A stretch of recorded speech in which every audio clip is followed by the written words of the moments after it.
Hi, friends. It's your girl Harpo. Welcome to this episode of Brown Girl Guilt titled When I Grow Up, I Want to Be. Now, this season at Brown Girl Guild, we're exploring teenage fever and we're going back to what it means to be a teenager. And it's because this not knowingness that we have when we're teenagers, when we're 14, 15, is not something that is only confined to being a teenager. This not knowingness is something that we can experience at multiple stages of our lives. It can be when we're, my age at 25, it can be 45, 65, it can be at any age. And so all these feelings of anxiousness, being confused about your identity, feeling confused in your body, maybe this like feeling of angst and, stress that you're feeling as a teenager, you might still be feeling at all these different stages of your life. And so this episode, we're going to explore, what I want to be when I grow up. And I'm 25 and I'm still looking for ideas of what to be when I grow up.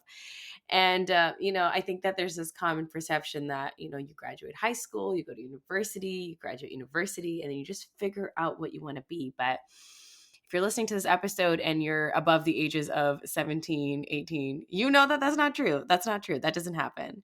And so this episode is also unique because it's the debut of our producer here at Brown Girl Guild, Jeevan Sangha. She's going to be joining me for this episode. Hi, Jeevan. Hi, Harpo. It's so How good to you be here. feeling? I'm feeling very excited. This is a topic that's near and dear to both of our hearts, so I'm excited to get into it. Yeah, and so we were planning the episode and we thought to ourselves, like, we were planning the episode and we got so into it. Like, the entire meeting ran over like 30, 40 minutes. And then Jeevan was like, should we do this episode together? And we were like, yeah, we should do this episode together. What's better than one brown girl? Two brown girls. Look at that.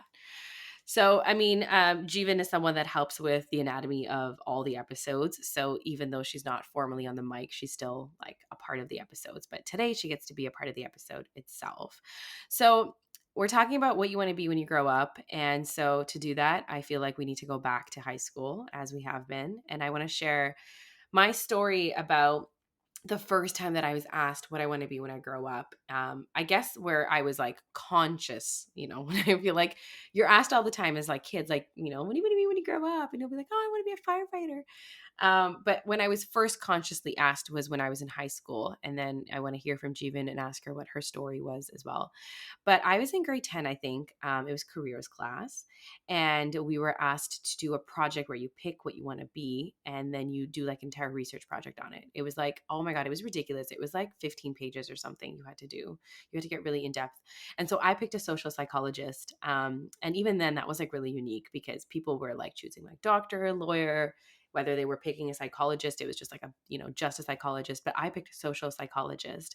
And it was because I think that the social component of psychology was really interesting because I was like, oh, I really want to explore like how, your social conditioning, like obviously I didn't know that word or that term at like, 15, but I think it was just really interesting.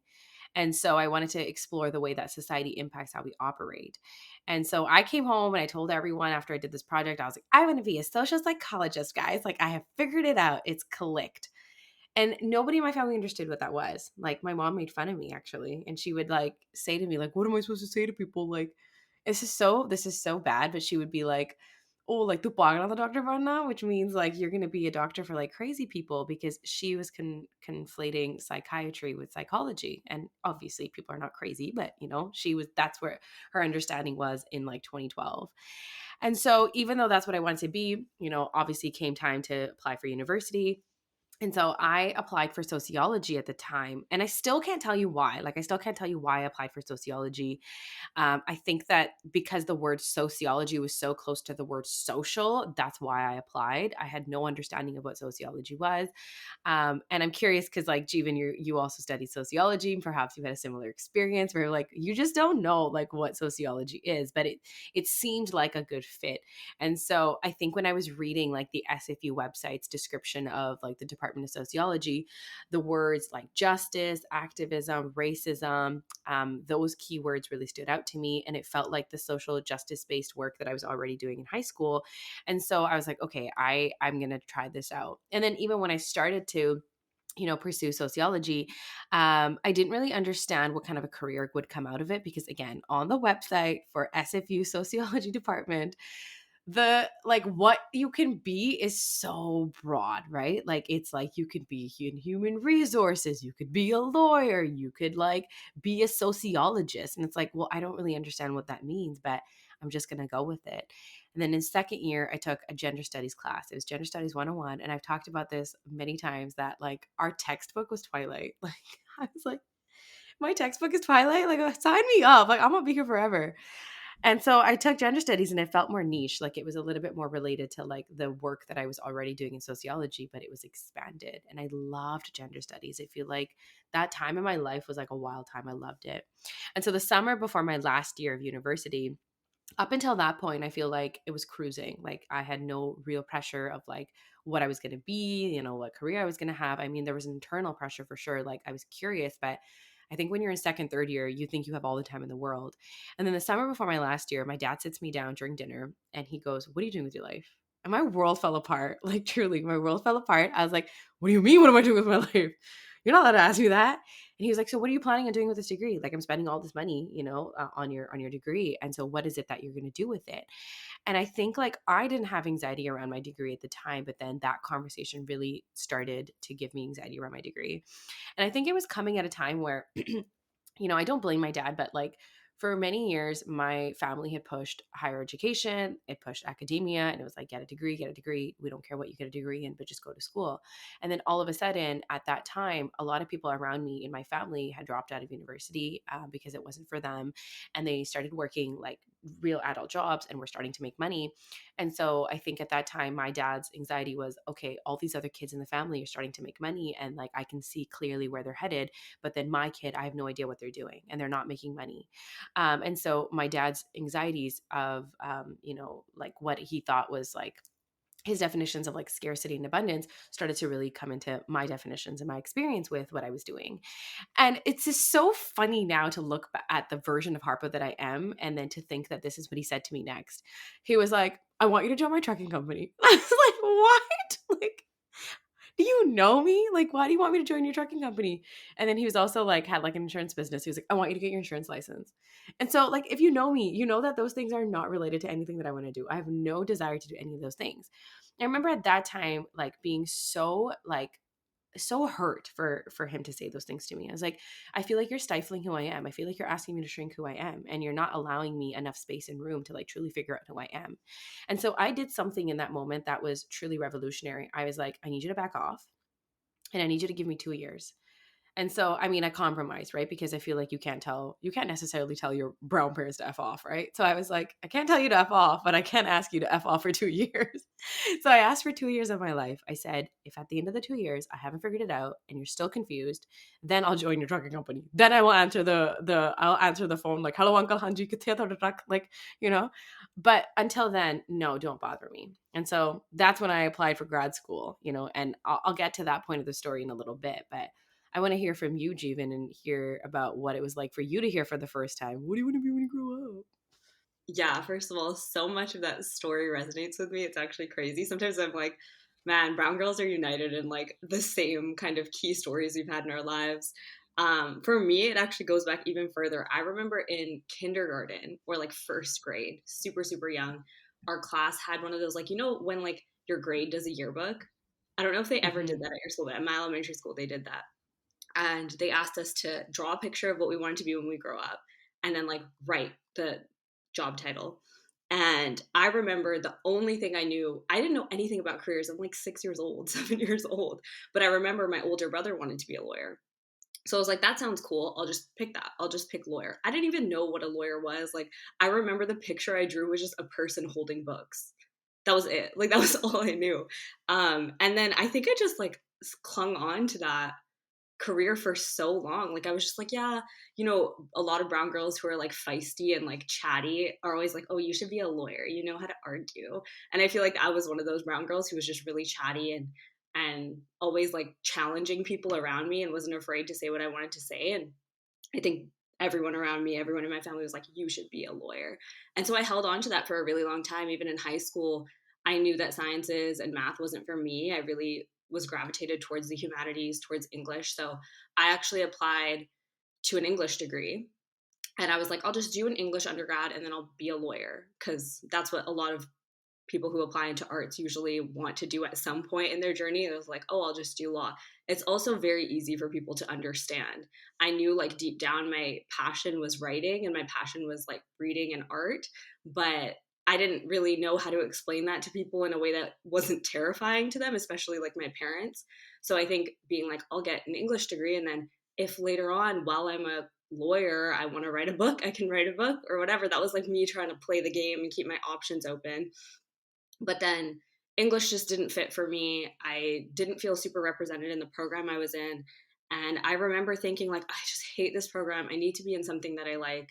And every sociology class I took was so interesting and so exciting. And yeah, similar to you, like, I don't think I can really put my finger on what it is about it, but there was just something so cool about being in a classroom and being like, oh my God, we get to study this. We get to study social movements. We get to study how people operate. We get to study what makes people who they are. um, I just loved it. I thought it was such a cool opportunity. So I decided to switch in my third year. And then that's when the anxiety sunk in for me. And credit to my parents, they honestly never really put pressure on me to do anything. They were very like, she's fine, she's smart, she's driven, she'll get where she needs to go, whatever that may be. But I could feel the uncertainty starting to sink in. And I remember that from the last 3 years of my degree was up until like literally 6 months ago. I was switching every couple months. I was like, I want to be, I'll go do law, I'll be an urban planner, I'll work in publishing. Like every couple weeks actually, I would have a new career in mind. I was like, oh, this will make sense, this is secure. I really started craving security. And I remember, because I was switching so much, my dad would just like, check in with me every couple of weeks and be like, hey, so like, what do you want to do with your life now? What do you want to do with your life now? And I remember, I think kind of our stories are a little bit similar here. My dad was actually driving me to SFU to study. I remember this. And he was like, so like, what do you want to do with your life now? And I just, something inside of me snapped. I can't really put it into words, but something like snapped in my brain. And I was like, Dad, can you stop asking me this question, please? And he was like, oh, I'm sorry. It's just, he was being so sweet about it. He's like, I'm just seeing where you're at. You're like changing your mind a lot. And I was like, I remember so distinctly turning to him and being like, I was so emotional too. I was just like, I do not know.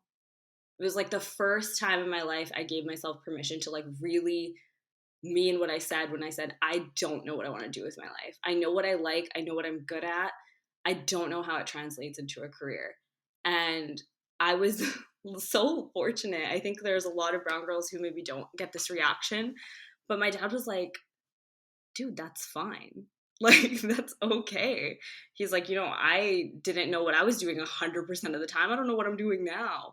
Who's to say that you're going to know exactly what you want to do? So, I mean, after that, I kind of felt like a weight was lifted off my shoulders. And in a way, I think it was also me asking for time, in the same way that you did with your dad, being like, I just need some time to figure it out. And if like later down the road, this just isn't working, it's not working. But yeah, I definitely feel like that higher education experience, particularly when you haven't had a lot of people in your family who've navigated it before, is really tricky to just figure out like what even is for you, what are careers made of. Sociology is such a broad field, like a lot of other arts degrees. So finding a concrete career that's also easy to understand, it's definitely tricky.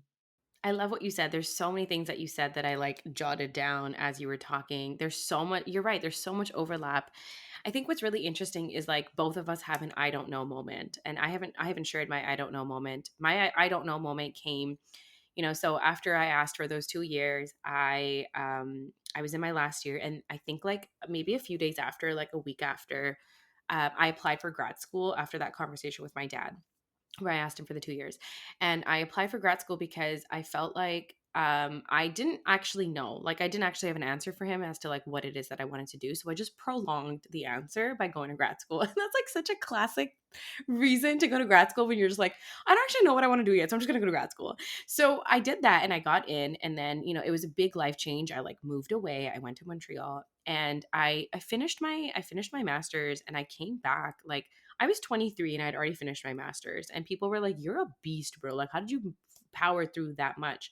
Yeah, like 4 years of university, and then right after I did my 2 years of master's, and so by 23 I had a master's degree. And when I came back to, like, I started working at this job that, like, just wasn't fulfilling me. Like, it was my first adult job. And I was like, okay, like, now I have it figured out. And the 2 years had ended. Like, the 2 years had gone by that I'd given to my dad. And because I was working an adult job, everybody was able to get off my back. And they were really able to be like, okay, like, she went to school and she, like, got her degree and now she's doing a job. And we don't necessarily know exactly how it translates over, but it does. And so, whatever. And so they got off my back. But then, like, it was so embarrassing because 6 months into that job, I think like a couple months into that job, I realized like I wasn't happy. I was so, so unhappy. Like, I was sick, like physically sick. It was the worst that I'd ever felt in my body. I had a lot of stress and anxiety. And so, like, I felt really embarrassed at the 6 month mark to tell my parents, like, hey, I know that I finally had it figured out for you guys in your head. You finally were able to understand, but I'm going to quit. And it was so embarrassing because I was like, well, this just reinforces that I'm a failure. This just reinforces that actually perhaps all that money that you did spend on my education was, a waste, and that I still don't have it figured out. And it's like embarrassing to yourself too, because I feel like I was also like convincing myself that I just had to keep powering through. And then eventually, like, my dad was like, well, if you're not happy, like, just don't do it. Like, I don't want you to be unhappy. So I remember when I quit that job, I had that I don't know moment. And that was the first time in my life where I stopped and I realized, okay, I'm 23. I have worked hard every year, every day, and for what, right? Like, I've chased goalpost to goalpost, and now I'm at 23. I have accomplished so much, and yet I'm still unhappy. So perhaps the key to success is in letting go, and it's in the embracing of this not knowingness. And so I let it go at 23. The same not knowingness that I had when I created that social psychologist assignment, I had the same not knowingness at 20, at not knowingness at 23. And it was in that letting go, in that, like, saying I don't know, that, the job that I'm currently doing, the life that I've built for myself right now, actually came to me. It was in that space that I created. And it's interesting, like, you're in that space right now. You've created that space right now. And, like, I gotta tell you guys, like, Jeevan is freaking amazing. Like, Jeevan works at Brown Girl Guilt, but she also does all these other amazing things. And, like, Jeevan, right now, like, you're exploring so much of your identity and what you like and what you don't like. And I wonder what would have happened if you hadn't granted yourself that grace and given yourself that space, and maybe just, like, picked another thing to jump onto and latch onto. I can tell you exactly what would have happened. I would have gone to grad school. Yeah. I literally would have gone to grad school. I had all these plans to go to grad school. And I mean, thank you so much. I feel like that time in my life of like, it was so scary though. Like, saying I don't know can be liberating, but it's also terrifying. Like, so terrifying, especially because, and I mean, like, you're talking about that like anxiety and how like embarrassing it was. And I think, like, where does that embarrassment come from? Like, why do we as daughters in our households feel so embarrassed to not know what we want to do with our life? That's a normal human experience. Everyone in their lives are going to get to a point where they don't know 100% what's lying in front of them. But like, I think for us, there's a pressure to know exactly what you're going to do, know exactly how you're going to get there, and do it 100% of the Mhm. time. For daughters, especially, for brown girls, especially. And so having a moment where, for once, I don't know what I'm doing with my life, it feels like you're failing. It feels like you're not doing the job of a daughter. It feels like you're not doing the job of a quote unquote good brown girl. And I think that's why it can be like crippling, because there is pressure for us to do really well. There is pressure for us, especially if we're going into the arts. There's a pressure for us to do that much better because we're not going into a conventional career. And that's a choice that we made, a risk that we took. So yeah, I don't know if any of that like resonates on your end, but Harpo is currently running to grab a book. Yeah, I ran to my bookshelf to grab a book because I want to quote it in a minute.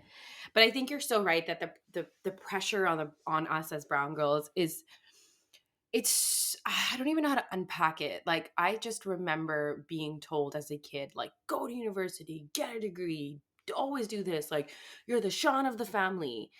And that's so hard because I feel like, yes, I love everything that I've done and I love the, path that I've taken. But sometimes I think to myself, like, okay, what would my life have been like if I didn't have that pressure there? Like, if I wasn't asked to do those things and I wasn't held to a standard that was not my own, like, what would my life have looked like?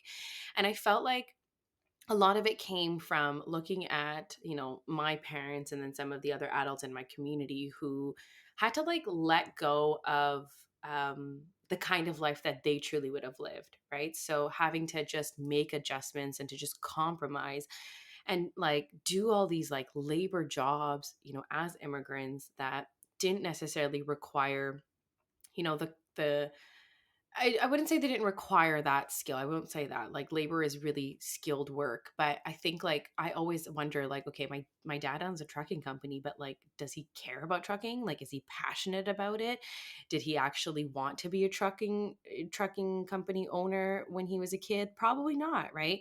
And so it's like they've made all these sacrifices and so I feel like there's this like pressure even if they're not specifically saying that, well I was never told like, "Hey, I want to be a doctor." So like I couldn't be a doctor.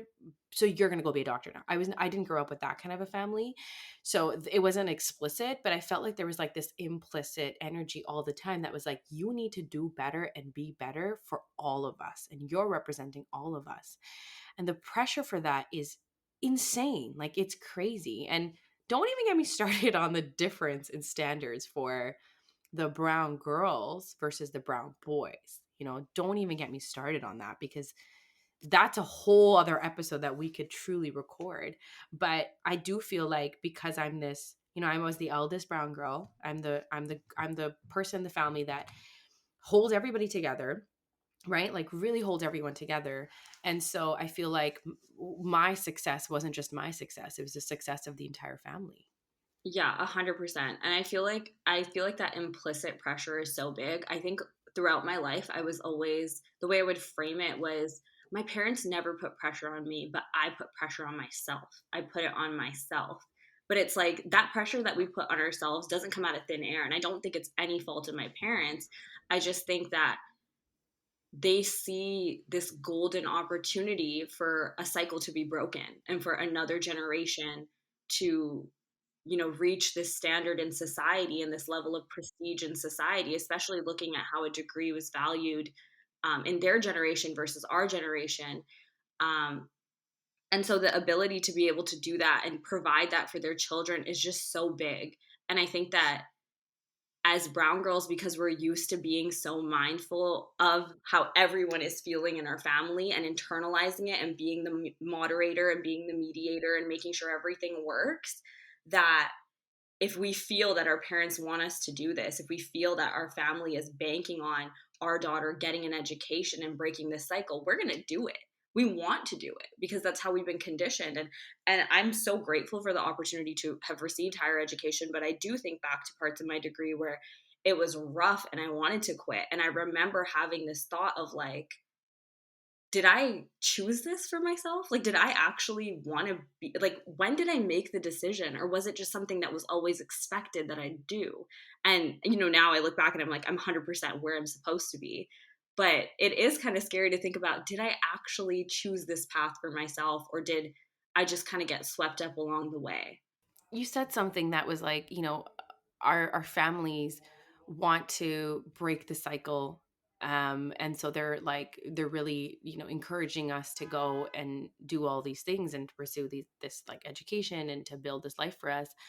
But it's interesting, like in one way you could see it as them wanting to break the cycle, but perhaps there's a version of it that also reinforces the cycle because that generation lived for everyone but themselves. And so I feel like if you're asking yourself like did I do this for myself, like who put me here, I feel like a part of it is also that like we're also living for someone other than ourselves. Like I feel like even when you're saying that you were always jumping from thing to thing, I felt that way too, where I always felt like I was constantly changing my mind about things.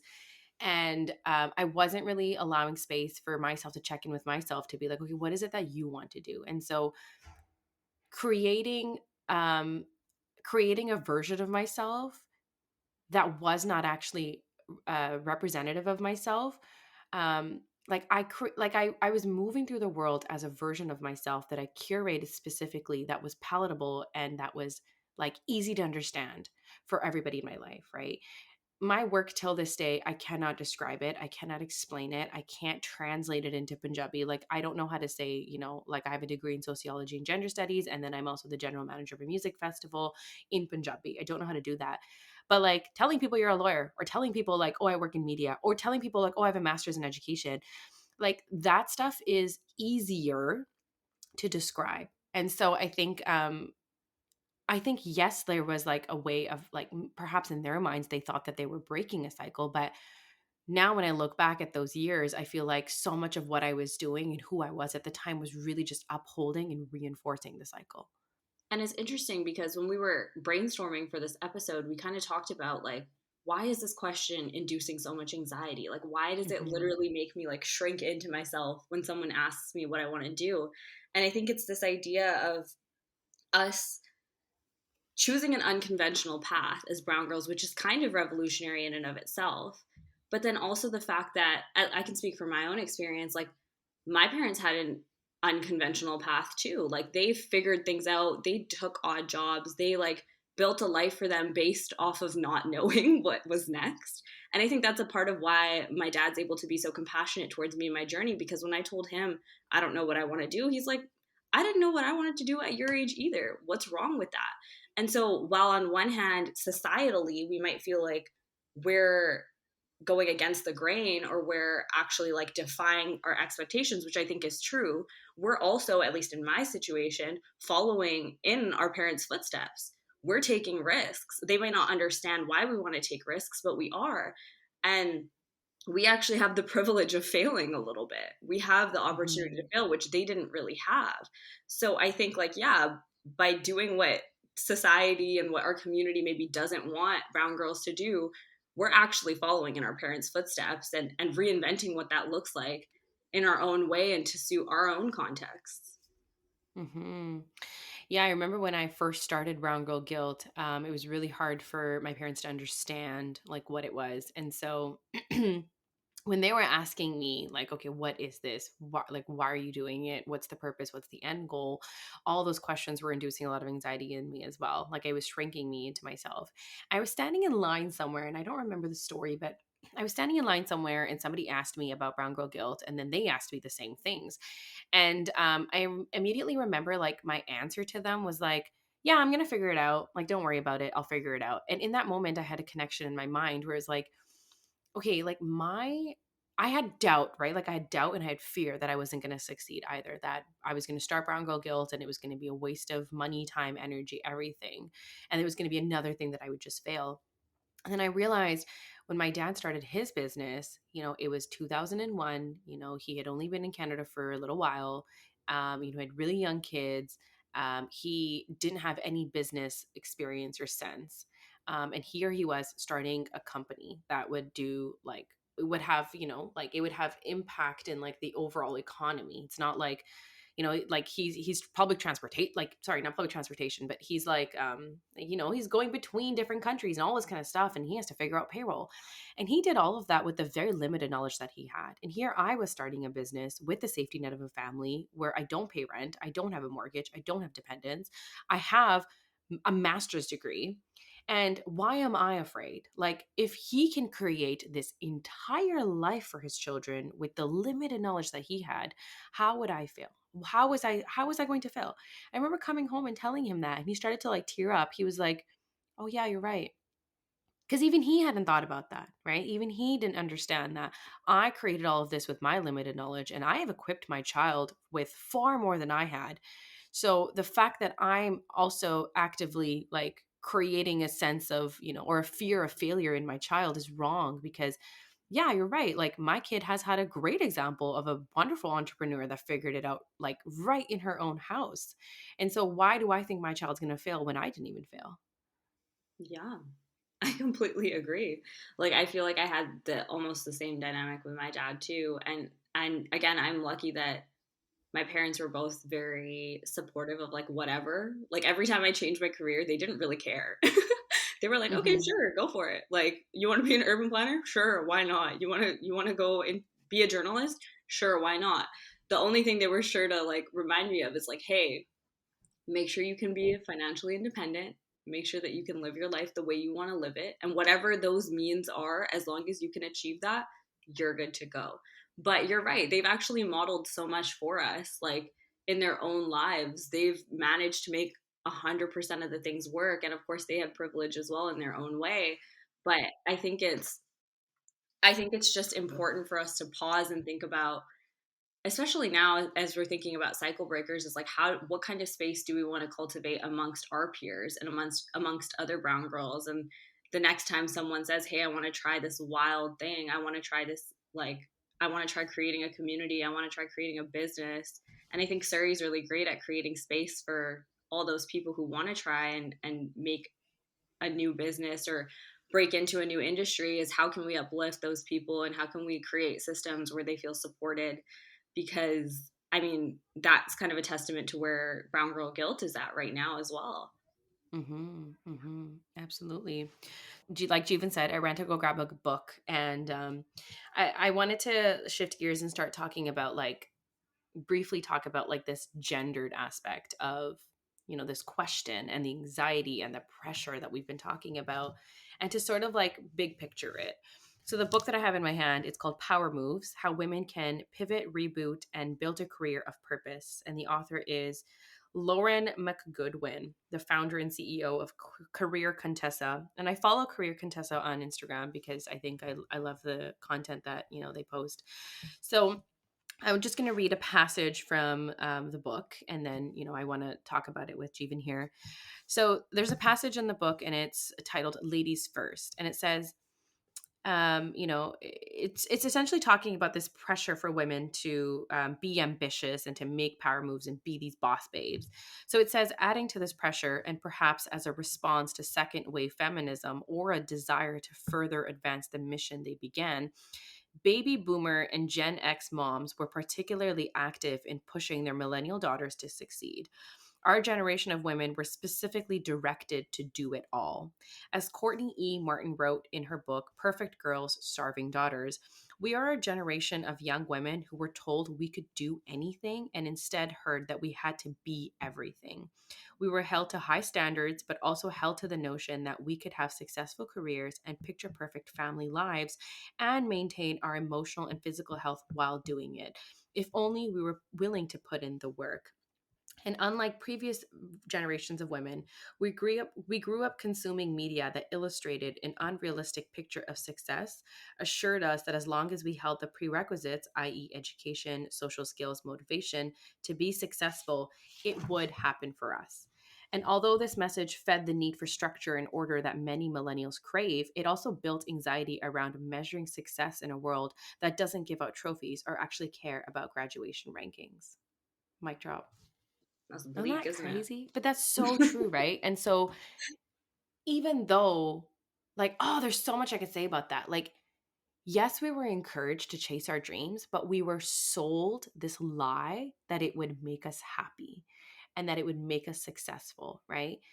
And so, yes, we're all ambitious. Like if you look at Surrey, like I know like we like there's so much misogyny attached to this, but people make fun of brown girls in Surrey all the time. Like, oh, every girl's a nurse. Like, look at her. Like, oh, like everyone's a makeup artist. But it's like we're of the generation of women that were told we could be anything and everything. And the reason I want to talk about it is in stark contrast to this gendered differentiation, right? These like different standards. Because if you look at all the boys, right? Like there's so many boys in my life, boys in my family who were not pushed in the same way. And I think that it was under the guise of feminism that the women in my life and like they were really cultivating the girls and pushing us, but it ended up creating such a unique form of inequality that I don't even know how to unpack, because the girls are successful, yes, and the boys are bums, yes, but I don't like any of it. It's weird, isn't it? But then I also think like the piece that we're missing here too is we have to do all this in our career, and then we Mhm. also have to take the labor of like all of the domestic work, all of the family work. The sociologist in both of us will come out really quick. But it's like a double expectation of labor that's put on so many women where yeah, we have been sold this dream of like follow your career, you can become anything, this like kind of like really annoying like girl boss mentality. But then we also end up it doesn't also serve us because we end up doing twice as much because we have to bear the responsibility of basically everything. And it's no surprise when there are so many like boys in our community who don't have skills to succeed Mhm. because they've never needed to. They've never had any expectation or pressure placed on them to actually figure it out. Whereas we have known that it's on us to make things happen. We also are acutely aware of the fact that we have tools that other people don't have and that we want to make the most of this opportunity. That's how I viewed it too growing up, where I was like, I have this like golden opportunity. I need to make sure that I maximize it as much as possible and hopefully have the impact extend beyond myself as much as possible. And I think that there are a lot of boys in our community who don't feel that weight of responsibility or community in the same way. Not all, but definitely a lot. Absolutely. And I think like when you're speaking about this like double, just like double, shift of labor, something that I've noticed within me this week is that this week I've started to go into this new office space that I've been manifesting for a very long time to be able to do my work. And I've spent 3 days in a row there and I've spent multiple hours there. And I have guilt every time I leave my house. And then I also have guilt every day when I'm looking at the clock to be like, oh, I'm still out, I'm still out, I'm still out. And even though I'm going to do my work, the same work that I do at home every day, now I just have a space for it. I feel guilty because I feel like, oh, like, I don't know how to even describe it. Like, I feel guilty that I'm leaving my house and that I'm spending so much time outside of the house when I could be at home and I could be like, and a large part of why I wanted to be in office space is because it's been really hard for me to like, I mean, Jeevan sees this all the time. Jeevan sees me in, work meetings, like, putting out fires around my house all the time while I'm in a meeting. Like right now I actually just paused my own mic because my brother was at my door and he was like, "Oh, I need something in your room." And I was like, "I'm recording a podcast. Go away." So these are the reasons why I actually manifest an office space. But like the fact that I'm not here for those kinds of things or I can't be here for those kinds of things induces a lot of guilt and anxiety in me. And here I am though, like pursuing this life and career that I've been told to pursue that will make me happy, that will make me successful. But now I feel like it's at the expense of like my participation in my family and my home. And that makes me really guilty because I'm like, okay, but like which part of this am I supposed to uphold? Like, you know? It's also like at some point, I feel like everyone reaches like the threshold of, Yeah. I'm just gonna stop giving a fuck. Like this, sorry if this is explicit on the BGG podcast, but I think that you reach a point where you're like, this guilt only fucking hurts me. It only hurts me. It's like everybody else is benefiting from it. Everybody else is getting this extra work that I put in, and Mm-hmm. it does nothing for me. It just makes me feel, it's like, when you procrastinate and you're like, I'm not doing my work. I'm not doing my work. So I'm just stuck in this like purgatory of like not being able to relax and not being able to get anything done either. That's how I feel like that's the Mm-hmm. paralyzing Mm-hmm. effect of guilt sometimes. Is that I'm neither serving myself or really serving others because all of my emotions are brought into this. So at what point do we go, fuck this? I'm going to do things on my own terms. And I feel like for me like that point was like moving out for school. I felt so guilty. Like I wanted to for so long. And then when I was actually here, whenever anything happened at home, I felt so guilty that I wasn't there to be there when it happened. And when something happened, I would rush home. And I think like, I don't know, I've noticed that that same sense of obligation with a lot of boys just doesn't exist. A lot of Mm-hmm. like our male counterparts doesn't exist where they don't feel like I need to be there right now and be supportive and I need to feel connected to my family. I need to feel connected to what's going on in my community. That's something which is inherently within a lot of us is not within our male counterparts. And at some point I'm like, you know what, yeah, that doesn't give me permission to not Mm-hmm. care because I love caring, I love being emotional, I love loving my community, but I'm also going to stop going that extra Mm-hmm. mile for shit that only hurts me. It's only going to exhaust me, it's only going to deplete me, and it's not good for anyone Yeah. involved. And so I think this is a great time for us to actually like near the end of the episode to really leave with that Because you're right, like, if it only hurts us, at what point do you just throw your hands up and say, like, "Fuck it, I don't care anymore," right? I had a really interesting question asked of me, once when I was, in a podcast where I was the guest, and somebody asked me, like, "Okay, we've talked a lot about, like, what the negatives of brown girl guilt are. Is there anything that is positive? Has there anything been brought into your life that feels like it was good?" And so for all of this that we just covered, it feels like we talked about like what I want to be when I grow up, but then like we kind of like did like an entire roundabout of what brown girl guilt is. And so I feel like, you know, to that point, some of the things that I feel like maybe we can celebrate, right? Because I think that if we just sat in this negative feedback loop of like how much our life sucks because we have brown girl guilt, we wouldn't actually get anywhere. And so I feel like it would be so wonderful for us to like start to think about like how, like what have we gained, right? And so if I think about everything that we just talked about and this drive, push, ambition, it's created this. It's created exactly this, right? Brown girl guilt when uppercase wouldn't exist if that push and ambition hadn't been there. And I think you're right. Like, I love caring. I love being an empathetic person. I love knowing the needs of my loved ones and giving to them exactly what it is that they need to feel better. And so I think those are things that I feel like I cherish, and they were only given to me. They've only been granted to me because of this conditioning. And so I wouldn't trade that empathy and care and love and kindness in for the world, right? This like love that I have for my community. I wouldn't trade it in for the world. I think something you and I talked about when we were brainstorming for this episode is that, like, yes, all of this is so hard. Having an unconventional career, not being able to explain what it is that you're doing, having the self doubt, it's all so hard. But like, there is so much integrity in what we're building and what we're doing. And we're so okay with it taking an extra, few years or taking extra hours out of our day. And I think like that integrity of the community that we're building, the space that we're holding, and this conversation that we're having is beautiful, and I wouldn't trade it in for the world.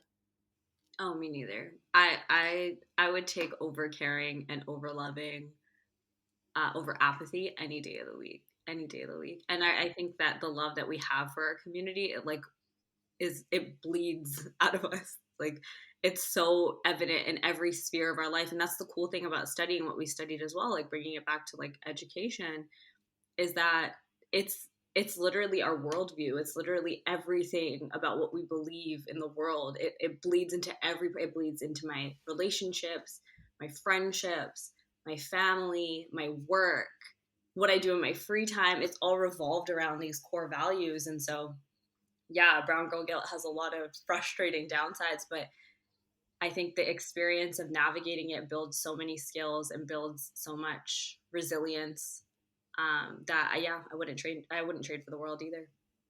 Two pointers that I will leave everyone with. One is that the next time someone asks you if you're using your education in your job, if you're, like, did you, are you even using your degree? The next time someone asks you that, you say yes every single day because it's who I am. It's my worldview. It's the lens through which I operate and I see the world. And then the second thing, when anytime someone asks you, what do you want to be? Like, what is it that you want to do? What do you want to be when you grow up?